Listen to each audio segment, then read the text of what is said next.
Thank you so much mummy.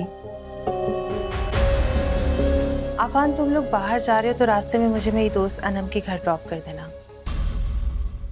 Drama बहुत ही ज़बरदस्त हो गया है। जब से शहरयार की डेथ हुई है तब से आइमा अकेली हो गई है, और वो पहले भी सिर्फ शहरयार के साथ उसकी दौलत की वजह से थी, उससे मोहब्बत नहीं करती थी।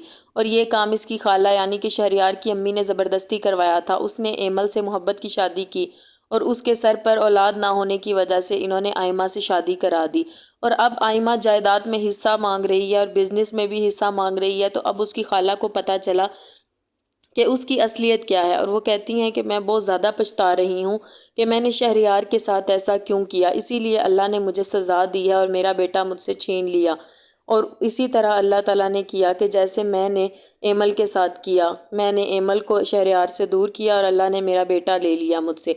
मैंने बहुत गलत किया। वो एनी को बता रही होती हैं कि तुम अभी भी उनके बारे में सोच रही हो, मैंने अपनी बहन और उसकी बेटी को इस घर में रख के बहुत गलत किया। मुझे अब समझ आया है कि वो कितना गलत कर रहे हैं, तो तुम अभी तक उसका सोच रही हो।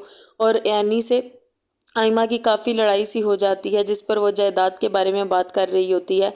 तो वो कहती है कि मुझे कुछ जायदाद नहीं चाहिए, मैंने सब अपने बेटे के नाम कर दी है, जो मेरे शोहर ने मेरे लिए छोड़ी है वो भी।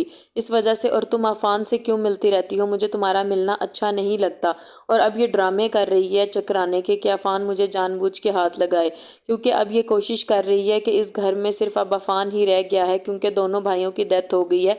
तो किसी तरह मुझे अफान मिल जाए। और यहाँ इसकी अम्मी हुक्म चलाती फिर रही हैं सब काम वालियों पर। और दूसरी तरफ हम उनकी बेटी को देखते हैं, उसने जिस घर में शादी की है अपनी मर्जी से, उसकी सास उसे हर रोज़ ताने देती फिर रही है कि तुम अपने घर से लाई क्या हो, क्योंकि उसकी मदर ने ऐसा इसलिए किया था कि उसे जल्द ही रियलिटी पता चल जाए कि ये लोग घटिया सोच के मालिक हैं और मैं यहाँ पर नहीं रह सकती।